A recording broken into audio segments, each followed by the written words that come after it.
PSA लगाया दिया जा रहा है एमएलए होके, तो कौन सेफ है? अगर एमएलए पे पीएसए लगाया दिया जा रहा है तो आम लोग कहाँ जाएंगे? मैंने यही बात कही कि कोई सेफ नहीं है। एमएलए हो, एमपी हो, आम कश्मीरी हो, जो भी जम्मू कश्मीर का बाशिंदा है और अपने हक के लिए बात करता है, वो सेफ नहीं है। अब ये मुनहसर हम पे है कि हम क्या दूसरों की बर्बादी का तमाशा देखें, कि दूसरों के ऊपर पीएसए लग रहा है और हम तमाशा देखें, दूसरे कैद खानों में हम तमाशा देखें, और ये मुसीबत एक रोज़ हमारे सर पे भी आएगी। या हम प्रोएक्टिव होके एक दूसरे के लिए खड़े हो जाए और इस रिजीम के ख़िलाफ़ लड़े और इस पीएसए रिजीम के ख़िलाफ़ लड़े। आज एक एमएलए पे, कल एक आम शहरी पे, परसों एमपी पे, किसी दिन किसी और पे, ये हम सभी पे आना है।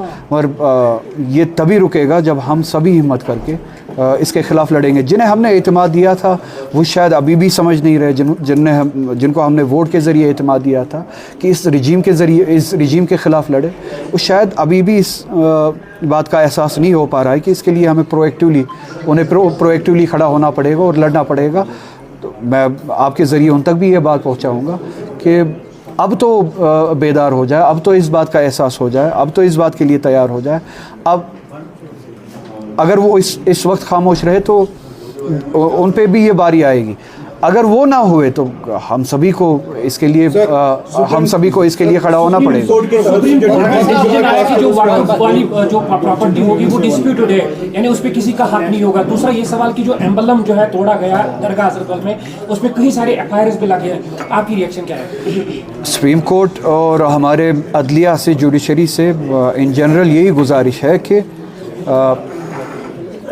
लॉ सब पे एप्लीकेबल होना चाहिए एक ही पैमाने पे। हर किसी मज़हब पे एक ही तरह का लॉ जो है वो एप्लीकेबल होना चाहिए। अगर दूसरे मज़हब के जो इंस्टीट्यूशंस हैं अगर उन पे नॉन मुस्लिम जो है वो गवर्न नहीं कर सकता तो मुसलमानों पे ये कैसे अप्लाई हो सकता है।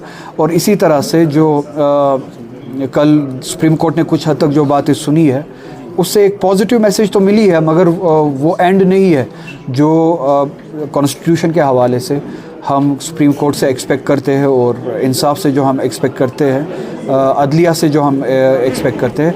उम्मीद है कि ये एक पॉजिटिव शुरुआत जो दिखी सुप्रीम कोर्ट में वो अल्टीमेटली रास्ता खोलेगी उस इंसाफ के लिए जो हम उम्मीद रखते हैं सुप्रीम कोर्ट से। सर, नेशनल कॉन्फ्रेंस को इतनी बड़ी बहुमत मिली है, इतना स्ट्रांग चीफ मिनिस्टर कल बात ये कर रहा है कि रास्ते जो है उसका हक हमारे पास नहीं है, मरकजी सरकार के पास है। इतनी बहुमत मिलने के बाद भी अगर बेबसी दिखाई दी। मैंने अभी इस सवाल का जवाब दिया। अगर सब एक आखिरी सवाल है, 10 टायर 12 टायर गाड़ी का कितना वजन है? बदकिस्मती से 10वां दिन है आज शोपियान के क्रू को काजीगुंड पे रुका गया है।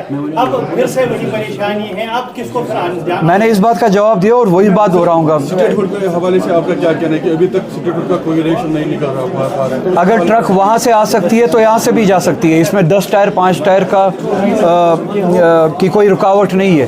अगर उसी साइज की ट्रक वहाँ से आ सकती है तो यहाँ से भी जा सकती है, जानबूझ के किया जाए। सीएम ने वहाँ क्यों नहीं विजिट किया? अगर सड़क खराब है, सीएम के सवाल मुझसे क्यों पूछ रहे हैं आप सीएम से खुद पूछिए ना, उन्होंने वहाँ विजिट क्यों नहीं किया? फिर से वही सवाल आपने पूछा, मैं वही बात दोहराऊंगा। स्टेटहुड नहीं, हमने 370 और जो हमारे आईनी हुकूक है, जो कॉन्स्टिट्यूशन है हमने दिया था, हमें वोट मिला है उस लड़ाई के लिए, तो हमें वो लड़ाई लड़नी चाहिए। हम वो लड़ाई भी भूल चुके हैं और उसको हमने स्टेटहुड की लेवल तक लाया था, जिन्होंने भी लाया था, मैंने नहीं। ये कह के कि फ़िलहाल हम स्टेटहुड का इंतज़ार करेंगे और शायद वो आने वाला है, या स्टेटहुड की डिमांड करेंगे शायद वो आने वाला है। मैंने तब भी यही बात कही थी कि कोई स्टेटहुड आने वाला नहीं है। ना आपको ये रिजीम, बीजेपी रिजीम स्टेटहुड के हवाले से एम्पावरमेंट देना चाहेगी, ना किसी और हवाले से एम्पावरमेंट देना चाहेगी। आपको अपने हुकूक के लिए लड़ना पड़ेगा और उन वादों के लिए पे पूरा उतरना पड़ेगा जो आपने इलेक्शन के दौरान किए हैं। और हमने वादे किए हैं कि हम स्टेटहुड नहीं, स्टेटहुड से ज़्यादा जो हमारा स्टेटस था उसके लिए लड़ेंगे। बहुत बहुत शुक्रिया।